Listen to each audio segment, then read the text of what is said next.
Chris here from TechTablets at MWC, hands-on with the Samsung Galaxy S10 Plus. So this is the Exynos version with the 9820 with the new Samsung One UI.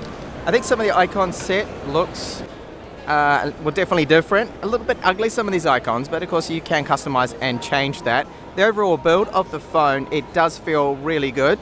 Premium, as you'd expect. I love the slimmer bezels and the fact that they didn't resort to a notch, but of course instead of a notch we now have the pill-shaped cutout, which is definitely taking a little while for me to get used to. Now I'm considering this as my future phone, for my next phone.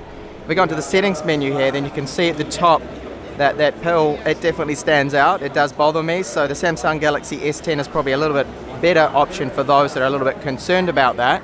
Now we take a look at the software, that it is running Android 9, as you'd expect, latest version. Samsung tend to be a little bit slow with their updates. Hopefully they're going to speed up that process there. Now overall I found the ROM with my hands on to be quite quick.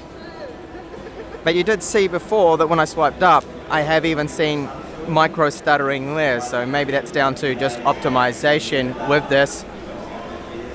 And we take a look at the back, so we've got these set up with the 3 cameras on the rear, and the finish is good. It's a fingerprint magnet, it's very slippery. Now we do have the dedicated Bixby Assistant button, but you can actually, I think, assign that to other things as well. Now what interests a lot of people, of course, is this camera, and I did have some questions from Twitter. People were asking about the video mode. Now I just wanted to demonstrate that very quickly, that when you're in the video mode you can swap between the lenses, so it's just like my Samsung Galaxy S9 Plus. So right now I'm in the wide angled lens, so you get a bit of a fish-eyed effect with this. Then you can swap over to the 2x lens and the quality does look very good. And then, sorry, that's the 2x lens right now.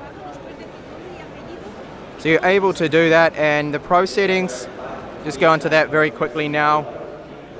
In the Pro mode, you've got your autofocus, white balance, shutter controls, ISO. Very similar again to the S9 and the S9 Plus there. We go into the settings